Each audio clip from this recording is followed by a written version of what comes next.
कौमी असम्बली इजलास में वफाकी वज़रा आज भी मौजूद न थे। अपोजिशन लीडर उमर अयूब ने वफाकी वज़रा की अदम मौजूदगी को शदीद तनकीद का निशाना बनाया। कहा कि हुकूमत ऐवान को संजीदा नहीं ले रही, इस ऐवान की तजलील की जा रही है।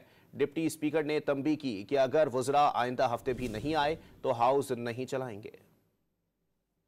यहाँ पे राय साहब के सवाल है, हमारे बाकी साथियों के सवाल है। आपका असेंबली का सेक्रेटेरिएट इनको कंपाइल करता है, न minister of state, parliamentary secretary इक्का दुक्का। जनाब स्पीकर, ये गवर्नमेंट है, ये क्या है? नॉन सीरियस एटीट्यूड है। यहाँ पे हमारे पास एक फोरम है अकाउंटेबिलिटी का, गवर्नमेंट का, और वो ये क्वेश्चन आ रहा है। जब इसको आप सीरियस नहीं लेंगे तो काय की गवर्नेंस, किस चीज की आपकी अकाउंटेबिलिटी?